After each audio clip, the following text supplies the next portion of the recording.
الشیطان الرجیم بسم اللہ الرحمن الرحیم الحمد للہ رب العالمین وصلی اللہ علی محمد وآلہ الطاہرین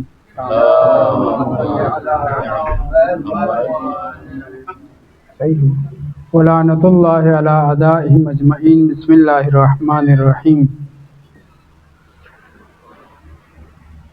عدل اور عدالت الہی کے سلسلے میں گفتگو ہے۔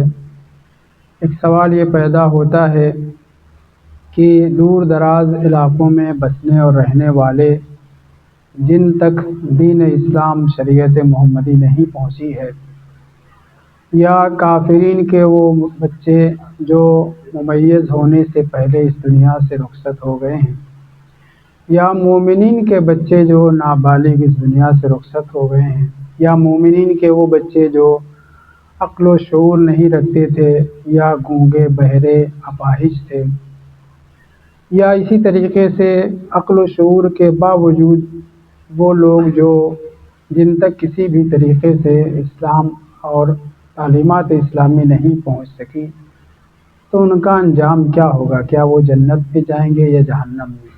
اور ایک سوال یہ جو مسلسل پرانے زمانے سے ہوتا رہا، معصومین سے بھی کیا گیا ہے، وہ یہ ہے کہ مومنین کے وہ بچے جو حرام سے پیدا ہوتے ہیں، ولد الحرام ہوتے ہیں، شرعی طریقے سے پیدا نہیں ہوتے، ان کا کیا ہے؟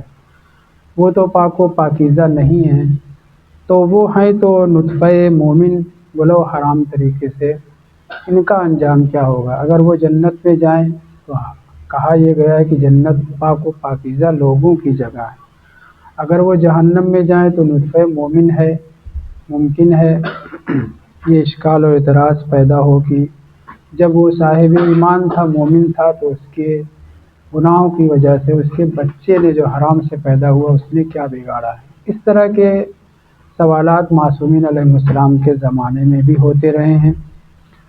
جناب رسول خدا کا ایک خادم، ایک غلام، اس نے خود پیغمبر اسلام سے اس سلسلے میں سوال کیا تھا۔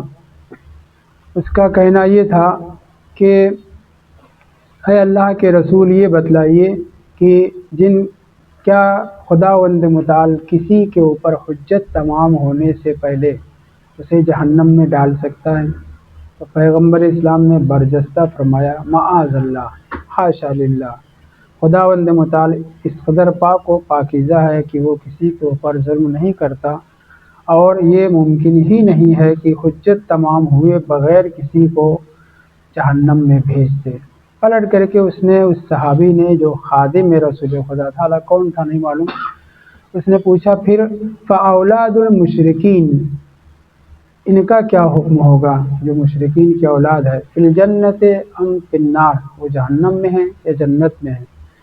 تو رسول اسلام نے اس وقت، پیغمبر کے زمانے کی بات ہے یہ، پیغمبر کے غلام نے، صحابی نے پوچھا تھا، تب پیغمبر اسلام نے یہ جواب دیا تھا کہ جن کے اوپر حجت تمام نہیں ہو سکی ہے۔ ابھی میں بتاؤں گا کہ کن کن لوگوں کے اوپر حجت تمام نہیں ہو سکی ہے پانچویں امام کی روایت کی روشنی میں۔ پیغمبر نے کلی طور پہ جواب دیا کہ مشرکین کے بچے جہنم میں نہیں ڈالے جائیں گے، جنت میں بھی نہیں ڈالے جائیں گے جب تک کہ حجت تمام نہ ہو جائے، اتمام حجت نہ ہو جائے۔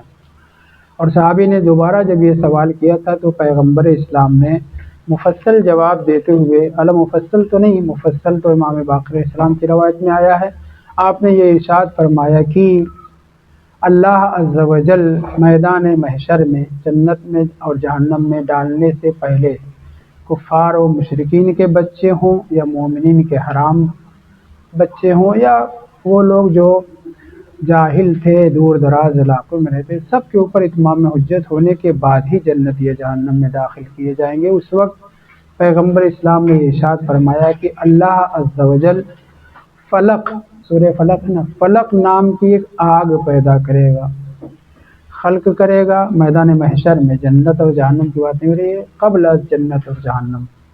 اور اس وقت ایک فرشتہ آئے گا، وہ فرشتہ کہے گا ربکم یامرکم، تمہارا پروردگار تمہیں حکم دے رہا ہے کہ اس آگ میں چلے جاؤ، فلق نام کی جو آگ یہ بھڑک رہی ہے اس میں داخل ہو جاؤ۔ پیغمبر اسلام فرماتے ہیں فمن سبق له فی علم اللہ عز وجل ان یکون سعیدا القى نفسه فیها، علم الہی میں خدا کو پتہ ہے ہماری خلقت سے پہلے کہ ہم کس ٹھکانے جائیں گے. تمام اولاد مشرکین و کافرین کی بات نہیں ہو رہی، یہ سارے انسانوں کی. کون کیا یہاں کمائے گا، کیا اس کا انجام ہوگا، ہماری خلقت سے پہلے پتہ ہے. یہاں پیغمبر اسلام اپنے غلام کو، صحابی کو سمجھاتے ہوئے کہہ رہے ہیں کہ یہ جو تم نے مشرکین و کفار کی اولاد کے بارے میں سوال کیا ہے تو اس کا سن لو کہ اتمام حجت سے پہلے خداوند متعال کسی کو بھی جنت اور جہنم میں نہیں ڈالے گا. آگ جو فلک نام کی روشن کی جائے گی، فرشتہ آئے گا کہے گا ربکم یامرکم ان تسبوا فیہا، وسب کہتے ہیں اچھل کود کرنے کو، ٹوٹ پڑنے کو، پھاٹ پڑنے کو. ان تسبوا فیہا، تم اپنے آپ کو اچھل کر کے، کود کر کے اس جنت میں، اس آگ میں ڈال دو. فرشتہ آ کر کے خدا کی طرف سے حکم دے گا یہ جو آگ روشن ہوئی ہے تمہارا پروردگار ہی تمہیں حکم دے رہا ہے کہ اس میں جو ہے کود پڑو. پیغمبر کی روایت میں یہ آیا ہے کہ پس جس کے سلسلے میں علم الہی میں یہ گزر چکا ہے کہ یہ شخص سعید ہوگا، خوشبخت ہوگا، وہ کود پڑے گا، اور جیسے ہی وہ کود پڑے گا آگ اس کے لیے گلزار ہو جائے گی اور پھر وہ وہاں سے نکل کر کے جنت میں چلا جائے گا. دوسرا فقرہ کہ علم الہی میں گزر چکا ہے کہ جو شخص خود اپنے اختیار حکم خدا کے باوجود سوء اختیار نافرمانی کرے گا، فرشتے کی بات کو نہیں سنے گا، علم الہی میں گزر چکا ہوگا کہ یہ آدمی بدبخت ہوگا. تو کیا ہوگا؟ عبارت یہ ہے کہ لم یلقی نفسہ فی النار، اس آگ کو جو روشن کی گئی وہ جہنم کی آگ نہیں ہے، الگ آگ ہے جس کا نام فلک میں نے ذکر کیا، اس میں اپنے آپ کو نہیں ڈالے گا. اور پھر ان کا حساب و کتاب ہو گیا. دونوں قسم کے کفار اور مشرکین کی اولاد کی بات ہو رہی تھی. حساب و کتاب ہو جانے کے بعد جنت و جہنم میں وہ چلے جائیں گے. ایک بات جو آپ کے ذہن میں یہ پیدا ہو سکتی ہے، خیال کر آ سکتا ہے، علیکم السلام، کہ یہ دنیا مزرعۃ الآخرہ ہے. دنیا مزرعۃ الآخرہ، الیوم عمل ولا حساب وغدا حساب ولا عمل. دنیا میں اعمال، عقائد، امتحان، جو کچھ بھی ہے سب کچھ ہم کو اس دنیا میں کرنا ہے، یہ مزرعہ آخرت ہے. کل کیا ہے؟ صرف حساب ہے. آج عمل ہے، حساب نہیں. کل حساب ہے، عمل نہیں. تو پھر ان کے ساتھ یہ خصوصی رعایت کیوں؟ جواب اس کا یہ ہے کہ جن کے اوپر اتمام حجت نہیں ہوئی ہوگی، چاہے وہ مشرکین کے بچے ہوں، چاہے مومنین کے بچے ہوں، چاہے جاہل کافر. میں نے بتایا تھا کہ امازون کے جنگلات میں 40 لاکھ سے زیادہ لوگ جن کے پاس کچھ بھی کوئی ربط نہیں دنیا سے، نہ ان کے پاس کسی قسم کی خبر پہنچتی ہے، بہرحال ان کے پاس اسلام کیا، مذہب تشیع کیا، اہل بیت کیا، کچھ نہیں جانتے. جنگلوں میں پیدا ہوئے، پلے بڑھے، وہیں ختم ہو گئے. یا اسی طریقے سے دور دراز علاقوں میں یورپ، امریکہ، آسٹریلیا، دیگر جگہوں پہ جہاں اسلام نہیں پہنچا ہے ان کے اوپر بھی اتمام حجت ہوگی. پیغمبر نے کہا کہ بغیر اتمام حجت کے، علیہ السلام، خداوند متعال کسی کو بھی جہنم میں نہیں ڈالے گا. یہاں پہ اس روایت پہ توجہ کریں جو 5ویں امام سے ہے، اس کو میں بعد میں بیان کروں گا، پہلے رسول اسلام کی روایت کو مکمل کر لوں. کہ کفار و مشرکین کے بچوں کو، جو نابالغ بچے ہیں، بچپنے میں مر گئے ہیں، ممیز نہیں ہوئے، اس دنیا سے رخصت ہو گئے ہیں، ان کے سامنے ایسا پیش ہوگا، آگ پیش کی جائے گی، وہی ان کا حساب و کتاب ہے. چونکہ دنیا میں ان کے ساتھ اتمام حجت نہیں ہو سکا ہے، ان تک دین نہیں پہنچ سکا ہے، اس لیے ان کے ساتھ اتمام حجت ہے. پھر اس کے بعد جو آگ میں کود جائیں گے، فلک نامی آگ میں کود جائیں گے، اور پھر اس کے بعد ان کے لیے آگ گلزار ہو جائے گی، تو پھر وہ جنت میں جائیں گے نا. تو وہ ایک جھٹکے میں جنت میں چلے جائیں، اور ہم آپ زحمتیں برداشت کریں، 50-60 سال تک دکھ درد محسوس کریں، اعمال و کردار اپنے سنواریں، پھر جنت میں جائیں، تو ان میں ہم میں کوئی فرق نہیں رہ گیا. اور خداوند متعال صاف اعلان کر چکا ہے، لا ظلم اليوم، آج کوئی کسی کے ساتھ کوئی ظلم نہیں ہوگا، مثقال ذرۃ خیرن یرا شرن یرا، سب جو ہے اور متعدد آیتیں اور روایتیں ہم پہلے ذکر کر چکے ہیں۔ تو پھر یہ کیا ہے، اس سلسلے میں امیر المومنین علیہ السلام کا بیان، یہ جو دروس العقائد دوسری جلد جو عدل کی بحث کے اوپر مشتمل ہے، اور آپ لوگوں کے ساتھ جو گفتگو ہو رہی ہے اس کو بھی اس میں ضمیمہ کیا جائے گا۔ یہ روایت میں نے وہاں نقل کی ہے کہ امام امیر المومنین علیہ السلام فرماتے ہیں کہ کفار و مشرکین کے جو بچے ہیں، یہ سورہ رحمان کی اس آیت کا مصداق ہے، یطوفون علیہم ولدان مخلدون، اگر آیت صحیح سے پڑھ رہا ہوں تو یہ ہے، وہ جو ابدی جوان نوجوان ہیں وہ کوئی اور نہیں، یہی کفار و مشرکین کے بچے، ان کے لیے عبارت امام امیر المومنین علیہ السلام کی یہ ہے، لم یکن لہم حسنات، ان کے پاس تو کوئی نیکی ہے نہیں، پیدا ہوتے ہی مر گئے، بچپنے میں مر گئے، دودھ پیتے تھے تب مر گئے، اس کے بعد یہاں تک کہ بالغ ہونے سے پہلے مر گئے۔ لیس لہم حسنہ، لم یکن لہم حسنات فیصابون علیہا، نہ تو ان کے پاس نیکیاں ہیں جس کے اوپر ہم انہیں ثواب دیں اور جنت کی نعمتیں ان کے حاصل ہو جائیں ان کو، ولا السیئات فیعاقبون علیہا، یعاقبون علیہا، نہ تو انہوں نے کوئی گناہ کیا بچپنے میں، دودھ پیتے مر گئے، پیدا ہوتے ہی مر گئے، ممیز غیر ممیز مر گئے، تو ان کے پاس ایسی گناہ بھی نہیں ہے جس کی سزا دی جائے، چاہے وہ مومنین کے بچے ہوں چاہے کافرین و مشرکین کے بچے ہوں۔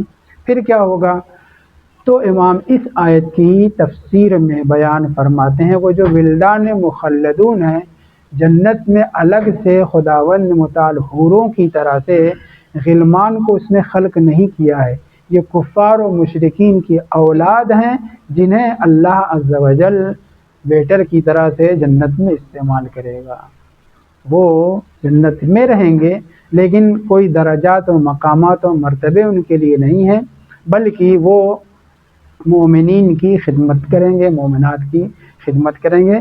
فَأُنزِلُوا هَذِهِ الْمَنزِلَةَ، امام نے آخر میں یہ فرمایا ہے، ان کو جو منزلت ملی ہے، منزلت نہیں ہے، وہ کیا ہے، ویٹر ہیں ایک قسم کے، خادم ہیں، تو انہیں جنت میں اس لیے رکھا جائے گا کیونکہ ان کا کوئی گناہ نہیں ہے، نہ ان کا کوئی جو ہے برائی ہے، نہ اچھائی ہے۔ جنت میں داخل ہونے کی وجہ حساب و کتاب ہے، حساب و کتاب کب ہوا، فٹافٹ حساب، اور اسی وقت جو ہے جنت اور جہنم میں۔ تو امام فرماتے ہیں فَأُنزِلُوا هَذِهِ الْمَنزِلَةَ، اللہ نے ان کو یہ منزلت جو عطا کی ہے، یہ منزلت کوئی کیا نام ہے پاور اور ہنر اور مقام و مرتبہ نہیں ہے، مطلب یہ ہے کہ ان کو ویٹر کے طور پہ جنت میں خدمت کرنے کے لیے مومنین و مومنات کی رکھا گیا ہے۔ یہ ایک بات۔ دوسری بات جو جلدی سے میں بیان کرنا چاہوں گا وہ یہ ہے کہ اتمام حجت ضروری نہیں ہے کہ دنیا میں سب کے اوپر ہو جائے۔ ہم آپ تصور کریں، ہمارے بچے جو دودھ پیتے مر جاتے ہیں یا چھوٹے بچپنے میں مر جاتے ہیں، ممیز بھی نہیں ہو پاتے، ان کو جنت میں داخل کریں تو کس بنیاد پر، کون سی نیکی کی کہ ہمارا نطفہ ہونے کی وجہ سے ان کو جنت میں ڈالا جائے، پارٹی بازی ہے؟ یا کافرین کے بچوں کو جہنم میں ڈالا جائے؟ نہیں، قرآن مجید میں متعدد جگہ پر اعلان ہے، معصومین علیہ السلام نے باقاعدہ متعدد روایات میں اس کا اعلان کیا ہے، ہر ایک کے ساتھ عدل و انصاف سے کام لیا جائے گا، ہمارے بچے ہوں یا کافرین و مشرکین کے بچے ہوں۔ کافرین و مشرکین کے بچوں کا میں نے بیان کیا۔ اب آئیے ایک اور روایت جو پانچویں امام کی ہے کہ کچھ ایسے بندے ہیں اس دنیا میں بہت بڑی تعداد میں کہ جن کے اوپر اتمام حجت نہیں ہوا ہے۔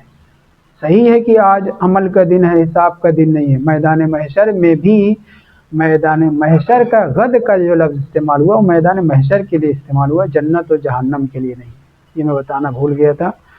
کل حساب ہے، عمل نہیں، یہ جو عمل کا بات ہو رہی ہے وہ عمل کا مطلب یہ کہ جنت و جہنم میں پہنچنے کے بعد کوئی فائدہ نہیں ہے، عمل کی منزل دنیا میں بھی ہے اور دنیا سے نکلنے کے بعد جب تک انسان کا فیصلہ نہیں ہو جائے گا جنتی و جہنمی ہونے کا، یا ہم آپ کے وہ بزرگان جو اس دنیا سے رخصت ہو چکے ہیں رجعت کے زمانے میں بھی وہ اپنے اعمال کی اصلاح کریں گے، بہت سے عقائد سدھاریں گے۔ اسی طرح سے کافرون و مشرکین جو بالکل خالص کافر ہوں گے، مشرک ہوں گے، ان کو بھی زندہ کیا جائے، ان کو سزا دینے کے لیے، مگر بڑے مراحل ہیں۔ خیر میں اس گفتگو میں نہ الجھوں، توجہ کریں کہ پانچویں امام کی روایت مشہور روایت ہے، جناب زرارہ ابن عین امام باقر علیہ السلام کے اور امام صادق علیہ السلام کے اصحاب خاص میں سے ہیں۔ خود امام ان سے ارشاد فرماتے ہیں، یہ ہے اذا کان یوم القیامت احتج اللہ علی سبعہ، 7 قسم کے لوگ ہیں کہ جن کے اوپر احتجاج میدان محشر میں ہوگا، قیامت کے دن ہوگا۔ یہ چیزیں میں نے اس میں دروس العقائد میں عدل کی بحث میں ذکر کی ہے۔ اللہ عز و جل اس دنیا میں بہت سے کے لیے احتجاج نہیں ہے، یعنی ان کے پاس نہ اللہ کی طرف سے حجت تمام ہوئی ہے ظاہری طور پر، نہ ان کی طرف سے خدا کے اوپر حجت، بچپنے ہی میں اس دنیا سے رخصت ہو چکے ہیں، کافرون و مشرکین بھی اور دیگر بھی۔ تو امام فرماتے ہیں اذا کان یوم القیامت احتج اللہ احتجاج کرے گا 7 قسم کے لوگوں کے اوپر، اور وہ لوگ بھی احتجاج کریں گے خداوند متعال کے اوپر، ہم نے کیا کیا ہے، ہم نے کیا بگاڑا، ہمارا کیا گناہ ہے، کیوں ہمیں جہنم میں ڈالا جائے مثلا۔ تو امام فرماتے ہیں وہ 7 قسم کے لوگ ہیں جس کے اوپر احتجاج میدان محشر میں ہوگا۔ الطفل، بچوں کے اوپر، الطفل ہے سارے بچے اس میں آ گئے، کفار و مشرکین، مومنین اور صالحین، سب کے بچے۔ جو بچے اس دنیا میں شریعت کے پابند اس لیے نہیں ہو سکے کہ وہ ان کے اندر شعور نہیں پایا جاتا تھا، انہی کے اوپر میدان محشر میں خداوند متعال حجت قائم کرے گا۔ 2 والذی مات بین النبیین، فطرت کا زمانہ 500 سال یا 600 سال بعض روایت میں ذکر ہوا ہے کہ رسول خدا صلی اللہ علیہ وآلہ وسلم کی آمد سے پہلے اور اس سے پہلے جو عمومی طور پر نبی تھے ان کے درمیان فطرت کا زمانہ آج کی طرح سے غیبت کا زمانہ تھا۔ حجت خدا نبی یا وصی نبی آمنے سامنے نہیں تھے، تو ان زمانوں میں جن لوگوں تک بچے کی بات ختم ہو گئی، سارے ہر قسم کے بچے جن کے اوپر احتجاج نہیں ہو چکا ہے، اتمام حجت نہیں ہو سکا ہے، ان کے اوپر اتمام حجت کیا جائے گا۔ اس کی وضاحت میں کر چکا، وہ آگ روشن والے یہاں پہ بھی امام نے ذکر کیا ہے۔ دوسرے وہ لوگ جو 2 نبی کے درمیان، 2 نبی کا مطلب کیا، کبھی اللہ نے روئے زمین کو حجت خدا سے خالی چھوڑا ہے؟ نہیں، کبھی نہیں، مگر علی فترۃ من الرسل، امام امیر المومنین اسلام نے بھی نہج البلاغہ میں استعمال کیا ہے، متعدد روایتوں میں بھی ہے۔ تو فترۃ من الرسل کا مطلب یہ ہے کہ سامنے حجت خدا نبی یا امام کی شکل میں، وصی نبی کی شکل میں جب نہیں ہوتے تھے تو اسے فترت کا زمانہ کہا جاتا ہے۔ جیسے آج کا زمانہ کیا ہے، غیبت اور حیرت اور فترت کا زمانہ ہے، حجت خدا آمنے سامنے نہیں ہے۔ تو 2 نبیوں کے درمیان جو آدمی مر گیا، بڑا تھا، شعور والا تھا، لیکن جو نبی تھا اس کو مانتا تھا، اس کے بعد کون نبی اسے پتہ نہیں، تقیہ کا زمانہ ہے، خوف و دہشت کا زمانہ ہے۔ اب وہ آدمی کیا ہے، وہ بھی اس کے اوپر بھی اتمام حجت میدان محشر میں کیا جائے گا۔ تیسرے والذی ادرک النبی وهو لا یعقل، نبی کے زمانے میں ہے لیکن عقل و شعور اس کے پاس نہیں ہے، بیمار ہے مثلا، یا اس تک جو ہے نبی کا زمانہ درک کیا مگر نبی کو درک نہیں کیا، نبی کی تعلیمات اس تک نہیں پہنچی ہے۔ یہ سب آپ اس زمانے کے اعتبار سے بھی تصور کریے، بہت سے مسائل حل ہو جاتے ہیں، یعنی کتنے لوگ ایسے ہیں جن تک اسلام نہیں پہنچا ہے، لاکھوں کروڑوں کی تعداد میں، ان سب کے اوپر جن تک دین اور اسلام نہیں پہنچا ہے، نہ پہنچنے کے سبب لوگوں کے اوپر خطرناک عذاب ہوگا۔ بات واضح ہو رہی ہے؟ جن کی وجہ سے دین اور تعلیمات اسلامی نہیں پہنچ سکی ہے، جو روڑا بنے ہیں، ان کے اوپر شدید عذاب نازل ہوگا، اور جن کے تک نہیں پہنچا ان کے اوپر اتمام حجت ہوگی۔ تو 2 نبی کے درمیان، یعنی جسے پتہ ہی نہیں کہ کون نبی ہے تو وہ کیسے مانے گا؟ ہمارے لیے راستہ بتایا گیا ہے، امیر المومنین اسلام نے اور دیگر اماموں نے بیان کیا کہ جب بھی تمہیں یہ پتہ نہ ہو کہ کون امام ہے تو جس امام کے قائل تھے اس کے ماننے کے بعد یہ کہو کہ جو بھی حجت خدا ہے میں اس کے ماننے والا ہوں، یہ ہمارے لیے کافی ہے۔ اس زمانے میں بھی جسے اسلام اور تعلیمات اسلامی پہنچ جائے اور حجت خدا سے نا آشنا ہو اور اسے یہ پتہ ہو کہ حجت خدا کوئی ہے مگر کون ہے نام وغیرہ سے نہیں جانتا، اگر وہ یہ مانتا ہے کہ جو بھی حجت خدا ہے میں اس کی امامت کا قائل ہوں، یہی کافی ہے۔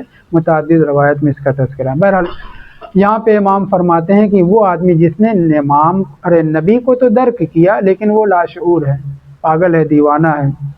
والابلہ، وہ آدمی جو پاگل تو نہیں ہے مگر ایک قسم کا بیمار ہے، بے شعور ہے، بے وقوف ہے، ایسا انسان بھی اس کے اوپر اتمام حجت نہیں ہے، اتمام حجت ہوگی۔ والمجنون الذی لا یعقل، اور وہ مجنون دو قسم کے ہیں، مطبق اور ادواری، جو کبھی کبھی مجنون ہوتے ہیں، کچھ ایسے مسلسل، تو ان کے اوپر بھی اتمام حجت نہیں ہوا ہے، ان کے لیے بھی امام فرماتے ہیں کہ میدان محشر میں اتمام حجت کی جائے گی۔ اور اسی ضمن میں دو اور افراد ہیں جن کو ساتھ ان لوگوں میں سے شمار کیا گیا ہے جن کے اوپر اتمام حجت کی جائے گی، ایک ہے اصم اور ایک ہے ابکم، گونگے بہرے وغیرہ لوگ۔ البتہ ان کا دائرہ محدود ہے، جو چیزیں مثلا گونگے پن سے تعلق رکھتی ہے اتمام حجت نہیں ہوئی ہے، اتمام حجت ہوگی۔ بہرے ہیں جو سننے سے تعلق رکھتی ہے، نہیں جانتے ہیں، اسی طرح سے آپ اس کے اوپر ڈھالتے جائیے۔ امام فرماتے ہیں فَكُلُّ وَاحِدٍ مِّنْهُمْ يَحْتَجُّ عَلَى اللَّهِ، اس سے پہلے کیا تھا؟ کیا تھی عبارت؟ احتج اللہ علی سبا، یہاں پہ امام کیا کریں؟ یحتج علی اللہ، اسے اگر فرشتے فرض کر لیں ان کی طرف جہنم کی طرف لے جا رہے ہیں تو وہ لوگ فریاد کریں گے میں تو بچہ تھا، میں تو پاگل تھا، میں تو ایسا تھا، میں تو ویسا تھا، میں بہرا تھا، گونگا تھا وغیرہ وغیرہ، مجھے کیوں جہنم میں لے کر کے جا رہے ہیں فرشتے؟ یحتج علی اللہ کا مطلب یہ ہے کہ فرشتے لے کر کے جائیں گے، میں سمجھانے کے لیے کہنا، یہ لوگ احتجاج کریں گے اور پھر ان کے سامنے ایسے ہی آگ روشن کی جائے گی۔ اس 7 قسم کے افراد کے اوپر خود یہ روایت بول رہی ہے کہ دنیا میں احتجاج نہیں ہو سکا ہے، دنیا میں اتمام حجت نہیں ہو سکی ہے۔ اتمام حجت خود امام کا یہ بیان دلیل ہے کہ دنیا میں ان کے اوپر اتمام حجت نہیں ہے، اتمام حجت ہونی ہے۔ جب اتمام حجت ہو جائے گی تب وہ جنت اور جہنم میں داخل کیے جائیں گے۔ وہی روایت جو آپ کے سامنے ذکر کی گئی کہ جہنم کی آگ نہیں بلکہ ایک الگ سے آگ خدا خلق کرے گا جس کا نام بھی ذکر ہوا ہے، فلق نام کی، اور پھر اس کے بعد اس میں حکم خدا کو ماننے کی صورت میں جنتی ہوں گے اور نہ ماننے کی صورت میں جہنمی ہوں گے۔ اس سلسلے میں ایک واقعہ آپ نے سب نے سنا ہوگا لیکن میں دہرانا چاہ رہا ہوں، اس کی وجہ یہ ہے کہ اس کے اندر بعض جزئیات بہت اہم ہیں۔ وہ یہ ہے کہ ایک مرتبہ مدینے میں خبیث ثانی کے زمانے میں ایک ہی عورت کے اوپر، یا وہ ہو سکتا ہے واقعہ الگ الگ ہو، 6 لوگ پکڑ کے لائے گئے۔ یہ 6 کے 6 ایک ہی گناہ کے مرتکب ہوئے، زنا کیا تھا 6 نے۔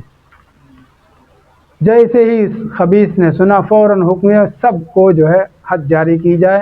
قرآن مجید کی آیت ہے الزانیۃ والزانی، زانیہ مقدم ہے، اس سے اندازہ کر سکتے ہیں کہ اس گناہ میں ملوث ہونے میں پہل کس کی طرف سے زیادہ ہوتی ہے۔ میں عورتوں کے اوپر اعتراض نہیں کر رہا ہوں، آیت بیان کر رہا ہوں میں۔ الزانیۃ والزانی فاجلدوا کل واحد منہما 100 جلدہ، 100 کوڑے لگانا ہے زانیہ کو بھی اور زانی کو بھی۔ آیت قرآن ہے، ماں بدولت نے حکم دے دیا 6 کو جو ہے حد جاری کی جائے، 100 کوڑے سب کو لگائے جائیں۔ امیر المومنین اتفاق سے موجود تھے، امام نے کہا، لفظ استعمال کیا امام نے، اور صاف نہ خلیفہ کہا نہ کچھ کہا، خلیفہ کہہ بھی نہیں سکتے تھے امیر المومنین، سیدھے کہا یا عمر۔ جی کہاں لفظ ہے، بہرحال عبارت ڈھونڈنا پڑے گی۔ یا عمر، یہ جو تم نے حکم لگایا ہے یہ ان کا حکم نہیں ہے۔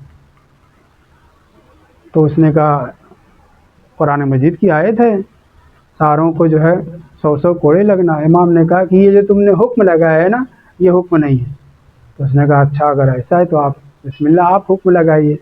امام نے 6 پکڑ کے آئے تھے، امام نے ایک کو آگے بلایا، آیا، بھرا دربار ہے، سب موجود ہیں، بہت سے اصحاب پیغمبر بھی موجود ہیں، امیر المومنین بھی موجود ہیں، اور یہ 6 گرفتار، ایک کو آگے بلایا، قریب آئے، امام نے تلوار نکالی، وہیں پہ اس کو جو ہے گردن اس کی اڑا دی۔ قرآن کہہ رہا 100 عدد کوڑے لگانا ہے، امیر المومنین نے اس کی گردن ناپ دی، کاٹ دیا اس کو، وہیں ٹھنڈا ہو گیا۔ خلیفہ بھی حیرت کر رہا ہے، لوگ درباری بھی حیرت کر رہے ہیں کہ الزانیۃ والزانی کیا ہے اس میں فجلدوا کل واحد منہما 100 جلدہ، انہوں نے تو ایک کو قتل کر دیا، کوئی کچھ نہیں بولا، سب سناٹے میں، دوسرے کو طلب کیا۔ امام نے وہیں کھودا، کمر تک گاڑا اور اس کے بعد سنگسار کرنا شروع کیا، یہاں تک کہ وہ بھی مر گیا۔ اب تو ہنگامہ ہونا چاہیے لیکن کچھ نہیں ہوا، تیسرے کو طلب کیا، امام نے سوٹا اٹھایا، کیا بولیں گے اس کو، کوڑا، 100 کوڑے اس کے اوپر جیسے جو حد ہے وہ لگائی، ایک کو قتل کر دیا، ایک کو سنگسار کر کے مار ڈالا، تیسرے کے اوپر کوڑا لگایا، پورے 100 کوڑے۔ یہ تو اس میں کسی نے کچھ نہیں کیا۔ پھر چوتھے کو بلایا، چوتھا جب آیا تو اس کو کوڑے لگانا شروع کیا یہاں تک کہ 50 کوڑے پہ چھوڑ دیا۔ پہلے کو قتل کیا، دوسرے کو رجم کیا، تیسرے کو 100 کوڑے لگائے جو حد زنا ہے اس کے اوپر لگائی، اور چوتھے کو آدھا 50 کوڑے لگا، سب گن رہے ہیں، جانے دیا، چھوڑ دیا اس کو۔ پانچویں کو طلب کیا، 2-4 کوڑے لگائے، چھوڑ دیا، نہ 50 نہ 100، 2-4 کوڑے، 8-10 کوڑے، جتنے بھی، تنبیہ کی، دوسرے لفظوں میں تعزیر، قرآن اور حدیث میں اس کے لیے لفظ تعزیر استعمال ہوا، تعزیر کی، اور کہا کہ اب ایسی غلطی نہیں ہونا چاہیے، چھوڑ دیا۔ 5 ہو گئے، چھٹے کو بلایا ہی نہیں، اس نے کہا اس کو چھوڑ دو، وہ چلا گیا۔ ایک قضیہ، اس کی عبارت جو ہے ضروری ہے ذکر کرنا، یا ابا الحسن 6 نفر فی قضیۃ واحدہ، سب کو تعجب میں لگا، کسی کی ہمت نہیں ہوئی کہ امیر المومنین سے سوال کرے کیونکہ تلوار ہاتھ میں ہے۔ 6 نفر یا ابا الحسن 6 نفر فی قضیۃ واحدہ، ایک ہی قضیہ ہے، ایک جرم ہے سب کا، اور آپ نے 6 لوگوں کے جو حکم لگایا ہے اس میں حکم کا ایک فقرہ یہ بھی اس نے کیا ہے کہ صلاۃ پر محمد وعلی محمد کہ سب ایک حکم دوسرے حکم سے مشابہت نہیں رکھتا، اس پہ سونے پہ سہاگا یہ ہے کہ 2 لوگوں کو دنیا سے بھیج دیا جبکہ ان کی سزا نہیں تھی، اور ایک کو چھوا تک نہیں، یہ میری سمجھ سے باہر ہے، آپ اس کی وضاحت کریے۔ سوچیں اگر امیر المومنین علیہ السلام نہ ہوتے تو یہ جو 6 حکم الگ الگ، ایک کو تو یوں چھوڑ دیا گیا، 2 کو دنیا سے رخصت کر دیا گیا، ایک کے اوپر پوری سزا، ایک کے اوپر نصف سزا، ایک کو 4 جوتے مار کر کے، یعنی 4 چھڑی مار کر کے چھوڑ دیا، وغیرہ وغیرہ، یہ ایسا قضیہ تھا کہ اس کو کہنا پڑا، یا ابا الحسن 6 نفر فی قضیۃ واحدہ لا یشبہ حکم الاول بالآخر، ایک کا حکم دوسرے حکم سے مشابہت نہیں رکھتا، اور آپ نے ایک کو چھوڑ بھی دیا۔ توجہ کریں، میں یہاں پہ چاہتا تو اور لمبی گفتگو کر سکتا تھا، وہ یہ ہے کہ اسی آیت میں الزانیۃ والزانی کے بعد آیا ہے لا تاخذکم رأفہ، حد الہی جاری کرتے وقت تمہیں پارٹی بازی، اقربا پروری، رشتہ داری، دوست ہے، وغیرہ وغیرہ، لا تاخذکم، اللہ عبارت صحیح سے میں لکھے ہوں چونکہ چشمہ لگانا پڑے گا، ڈھونڈنا پڑے گا، رافت، مہربانی، شفقت یہاں نہیں چلے گی، حدود الہی کو جاری کرنے میں جائز نہیں ہے تجاوز کرنا، وَمَن يَتَعَدَّ حُدُودَ اللَّهِ، حتیٰ کافر تک، اسی آیت میں جو ہے کافر تک کا لفظ استعمال کیا گیا ہے، صرف کافر نہیں، وہ شخص جو حد ثابت ہونے کے بعد، سب کے لیے ہے یہ حکم، جو شخص حد ثابت ہونے کے بعد اس حد کو جاری نہ کرے، وہ خدا کے اوپر اور روز قیامت کے اوپر ایمان نہیں رکھتا، اس قدر شدت کے ساتھ اس آیت میں بیان کیا گیا ہے۔ امیر المومنین علیہ السلام اب کیا جواب دیں، اور سارا دربار دیکھ رہا ہے، خلیفہ بھی کچھ نہیں سمجھ پا رہا ہے، اس کو بھی اعتراض ہے، سارے مومنین، اور حالانکہ مومنین کتنے تھے معلوم نہیں، جو بھی تھے سب کو اعتراض، لیکن کسی کی ہمت نہیں ہوئی کہ امام سے سوال کرے، خود ہی اس نے سوال کیا ہے یہ کیا ہے، ایک ہی قضیے کے لیے الگ الگ حکم۔ تب امام نے تفصیل بیان کی ہے، جو تفصیل آپ جانتے ہیں لیکن میں دہرا رہا ہوں۔ امام نے کہا کہ اگر سرزمین اسلامی پر کوئی کافر کتابی، یہودی یا نصرانی یا زرتشتی، اگر وہ بھی اہل کتاب ہو تو رہے، تو اس کے معاہدہ ہے، شرط ہے، اسے کافر ذمی کہا جاتا ہے، معاہد کہا جاتا ہے، اس کی شرطیں ہیں۔ ایک شرط یہ ہے کہ کسی مسلمان خاتون کے اوپر وہ تجاوز نہ کرے ورنہ عہد ختم ہو جاتا ہے۔ یہ جو پہلا جس کو میں نے فوراً سر و گردن میں جدائی کر دی، یہ معاہد تھا، یہ یہودی یا نصرانی تھا، اس نے مسلمان خاتون کے ساتھ یہ زیادتی کی ہے، لہٰذا میں اس کے اوپر، میں اپنی طرف سے یہ جملہ کہہ رہا ہوں، اس کے اوپر حد زنا نہیں جاری ہوگی، بلکہ کیا ہے، عہد کے توڑنے کی بنا پہ اس کا قتل واجب تھا، اس لیے میں نے اس کو قتل کیا۔ توجہ کر رہے ہیں؟ سزا کیا تھی؟ 100 کوڑے، لیکن اس کو امام نے وہیں پہ 2 ٹکڑے کر دیا، قتل کر دیا۔ اس کی وجہ یہ کہ عہد ہے، معاہدہ ہے، اس کے ذمیت کا جو قانون ہے اس کے خلاف ورزی کی، اس لیے اس کا واجب تھا قتل کرنا۔ حکما علیہ بالسیف، یہ عبارت کہیں ہی پہ نقل ہوئی۔ دوسرا شخص جو تھا وہ کافر نہیں تھا، مومن تھا، مگر مومن ہونے کے ساتھ ساتھ وہ گھر میں بریانی کھا سکتا تھا، سمجھ رہے ہیں؟ زنا محسن کا شکار ہوا، واضح ہے، لہذا اس کا حکم کیا ہے؟ رجم کا ہے، واضح ہے، اس لیے میں نے اس کو گاڑ کر کے پتھر برسا کے اس کو ختم کیا۔ تیسرا شخص مسلمان بھی ہے مگر شادی شدہ نہیں ہے اور بہک گیا اور اس نے گناہ کیا، جو زنا کی سزا ہے اس کو 100 کوڑے میں نے اس کو لگائے، اس لیے واضح ہے نا، اس کو 100 کوڑے اس لیے لگائے کہ اس نے نہ تو یہ کافر ذمی وغیرہ ہے کہ قتل کیا جائے، نہ زنا محسن بیوی ہوتے ہوئے بھی کیا ہے کہ اس کا حکم جو ہے رجم کا ہے، مگر یہ جو شادی شدہ یا تھا نہیں ہو گیا، بیوی بچے ادھر دور دراز ہوں ہم آپ جیسے، اور اس کے خدا نہ خاصہ شکار ہو جائے تو ہمارا حکم وہی 100 کوڑے والا ہے، رجم کا نہیں۔ اگر میں نے بریانی کی مثال دے کر کے بات ختم کر دی، صحیح ہے، آگے بڑھتے ہیں۔ تو چوتھے کو آپ نے 50 کوڑے کیوں لگائے؟ وہ بھی تو جوان ہٹا کٹا ہے، اس کی بھی شادی نہیں ہوئی ہے۔ امام نے کہا وہ غلام ہے، وہ کیا ہے؟ غلام ہے، غلام کی حد نصف ہو جاتی ہے، اس لیے اگرچہ وہ اسی گناہ کا شکار ہوا ہے مگر اس کی کتنی دیت ہوگی، سزا ہوگی، دیت کہہ رہا ہوں، سزا ہوگی 50 کوڑے، اس لیے میں نے 50 کوڑے لگائے۔ اچھا تو پھر وہ پانچواں اس کو چند وہ بھی تو مسلمان ہے، حر میں اور غلام میں فرق کیا ہوا؟ اس کے 100 کوڑے پورے لگائے گئے اور اس کو 50 کوڑے غلام ہونے کے ناطے۔ اچھا تو وہ چند کوڑے لگا کر کے جس کو چھوڑ دیا اس کا کیا ہے؟ تب امام نے اس کی وضاحت کی کہ ہم آپ حکم جانتے ہیں وطیب الشبہ۔ اب یہاں پہ تفصیل پیش نہیں کی گئی، لیکن جو میں سمجھا ہوں وہ روایت میں آپ کے سامنے بیان کر رہا ہوں، تفسیر قمی جلد 2 صفحہ نمبر بھی لکھا ہوا ہے۔ امام فرماتے ہیں کہ اپنے لفظوں میں بیان کر رہا ہوں، یہ سمجھا تھا جس سے زنا کیا، یہ سمجھا تھا کہ اس کی بیوی ہے، یہ سمجھا تھا کہ اس کی بیوی ہے، اس لیے اس نے گناہ کیا، ایسا ہے زنا نہیں، زنا بھی نہیں ہے، کیوں؟ اس لیے کہ اس کی اپنی بیوی تھی، یہ اپنی بیوی سمجھ کر کے اس غیر خاتون کو جو اس کی حلالہ نہیں تھی، اس کی ملکیت میں نہیں تھی، نہ اس کی ملکیت میں تھی نہ اس کی زوجیت میں تھی، یہ سمجھ کر کے کہ میری بیوی ہے، اپنی بیوی سے وہ ہم بستری کر رہا تھا، حالانکہ وہ غیر نکلی، لہٰذا اس کے اوپر نہ حد کامل ہے نہ حد نہ نصف ہے، بلکہ تعزیر ہے، تنبیہ ہے کہ ایسی غلطی پھر نہیں کرنا، کسی اور حجرے میں گھس نہیں جانا، اپنے ہی گھر میں، یا گھر میں آئی ہے مہمان ہے وغیرہ وغیرہ، لمبا نہ کروں۔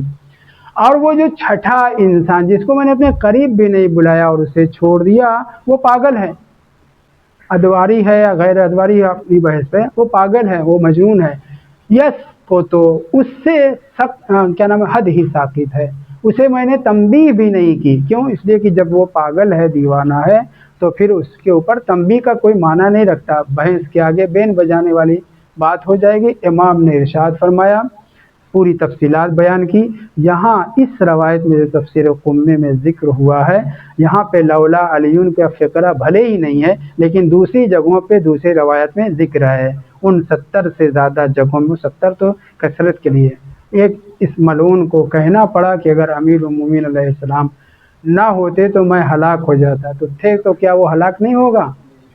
ہم جنت چھوڑ دیں گے اگر اس کے چاہنے والے گئے تو اس کی بات کیا ہے؟ صلوات محمد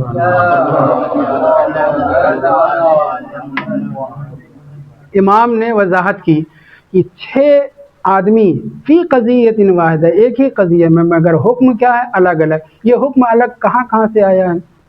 قرآن مجید کی آیت سے۔ رجم کا حکم قرآن میں ذکر ہوا ہے، ذمی کا بھی حکم قرآن میں ذکر ہوا ہے، پاگل اور دیوانے کا روایات میں اس کا تذکرہ ہوا ہے، تنبیہ تعزیر کرنے کا حکم ہے۔ امام نے جتنے 6 فیصلے سنائے تھے، جس میں ایک کے اوپر سزا ہی نہیں، بقیہ 5 کو مختلف سزائیں جو دی گئی ہیں، اس میں ملعون نے یہ کہا بھی کہ یہ 5 قضیے بھی 5 فیصلے بھی آپ کے بالکل الگ الگ ہیں۔ تب امام نے جب وضاحت کی تب اس کی سمجھ میں آیا۔ سوچیں، ہم آپ سوچیں، وہ بندہ کہ جو کافر تھا، کافر کتابی تھا، معاہد تھا، اگر 100 کوڑے کھا کے بچ جاتا تو حکم خدا و رسول کے خلاف ہوا یا نہیں؟ وہ تو مزے 100 کوڑے کیا ہے کھا لیا، بچ گیا، پھر وہ دوبارہ اس گناہ کا مرتکب ہو سکتا، اس کا قتل جو ہے نہ ہوتا، یعنی وہ بچ جاتا، معمولی سزا پاتا، جبکہ شریعت کا حکم کیا ہے؟ اسے قتل کیا جائے۔ دوسرا شخص جو زنا محسن کا شکار ہوا تھا، اس کا حکم رجم تھا، یعنی اس کی جان لینی تھی۔ 100 کوڑے کھا کر کے بچ جاتا۔ اگر کہیں کسی آدمی کو 100 کوڑے مارے جانے ہوں اور قتل کیا جانا ہو یا رجم کیا جانا ہو، بہت فرق ہے، آگ میں جلانا ہو، پہاڑ سے گرانا ہو، 3-4 سزائیں جو ذکر ہوئی ہیں، وہ بچ جاتا۔ اس کے لیے فائدہ میں جیسے جن کو سزا ہوتی ہے پورے عمر کی، دن رات ملا کر کے چند سال میں نکل آتے ہیں، ویسے ہی ہو جاتا۔ وہ آدمی جس کی صرف سزا یہ تھی کہ اسے تنبیہ کی جاتی 2-4 چھڑی مار کر کے، اگر اسے 100 کوڑے مارے تو اس کی بے عزتی ہوتی، پوری دنیا اس کو کہتی کہ یہ زناکار ہے وغیرہ وغیرہ۔ وہ مجنون، وہ دیوانہ جس کے اوپر اصلا تنبیہ بھی نہیں، حد تو دور کی بات ہے، وہ بلا وجہ 100 کوڑے مارا جاتا۔ امیر المومنین علیہ السلام نہ ہوتے تو یہ سارے احکام کی خلاف ورزی ہوتی، صرف ایک عدد وہ صحیح مارا جاتا۔ کون؟ کہ جو حر تھا، بیوی بھی نہیں تھی، اور 100 کوڑے اس کو لگا، بس ایک حکم جو ہے اس کے مطابق ہوتا، بقیہ 5 حکم جو ہے خلاف ہوتے۔ یہ تو ایک قضیہ جس میں امیر المومنین موجود تھے، اور یہ 25 سال تک ان خبیثوں نے اپنی کیا نام ہے ببوتی چلائی ہے، اپنے کو شریعت کا ٹھیکیدار سمجھا ہے، دین کا مالک سمجھا ہے۔ جتنے بھی احکام شریعت کے خلاف، اسلام کے خلاف ہوئے ہیں، ان سب کے ذمہ دار یہ لوگ ہیں، اور ان کے توجہ، آخری بات، ان کے کرتوت کی بنیاد پر یہ کہ یہ صحابی تھے، ان کا عمل حجت ہے۔ اصحابی کالنجوم بأیہم اقتدیتم اہتدیتم، جتنے احکام ان کے اعمال و کردار کی بنیاد پر بخاری، مسلم، احمد بن حنبل وغیرہ وغیرہ نے، بعد کے لوگوں نے فتوے دیے ہیں، سب کے ذمہ دار وہی خبثاء ہیں۔ خدا ان کے اوپر کروٹ کروٹ لعنت نازل فرمائے۔ کس کے اوپر؟ معلوم ہے کس کے اوپر۔ والحمدللہ رب العالمین۔ 10 سے متعلق کوئی سوال ہو تو بسم اللہ۔